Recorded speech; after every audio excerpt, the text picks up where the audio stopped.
හේ මේ පොඩ්ඩ බලන්න.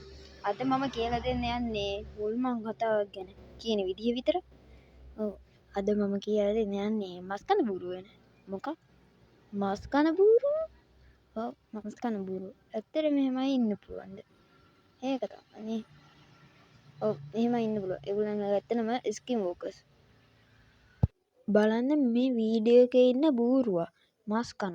ඇත්තට මේ ඉන්නේ බූරුවෙක්ද? නෑ. මේ ඉන්නේ ෂේප් ෂිෆ්ට් කරගත්ත ස්කින් වෝකර් කෙනෙක්. ෂේප් ෂිෆ්ට් කියන්නේ මොකද්ද? ඒ කියන්නේ වෙස් පෙරලනවා. වෙස් පෙරලනවා කියන්නේ වෙස් මාරු කරගන්නවා.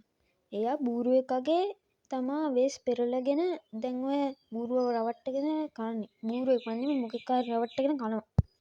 ඉතින් මේ ස්කින් වෝකර්ස්ලා ඉන්නේ හැම කුණු ගොඩක්ම තියෙන ඇමරිකාවේ ඇරිසෝනා හා ඔහියෝ කියන ප්‍රාන්තවල. එහෙම කිව්වට ඉතින් ලෝකේ හැම පැත්තෙම මුන් අහුවෙනවා. ඒක වෙනම කතාවක්. මේගොල්ලන්ගේ තියෙන දුර්වලතාවය තමයි මේගොල්ලන්ට ඔයාලගේ ගතිගුණ අනුකරණය කරන්න බෑ.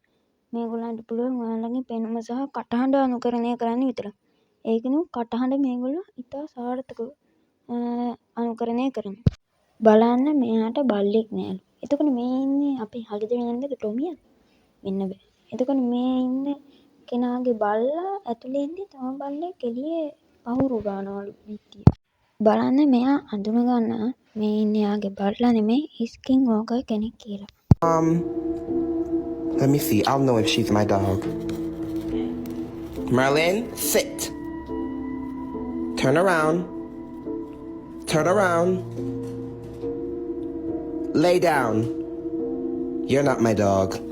My dog don't know how to do no fucking trick. The fuck? Call 911.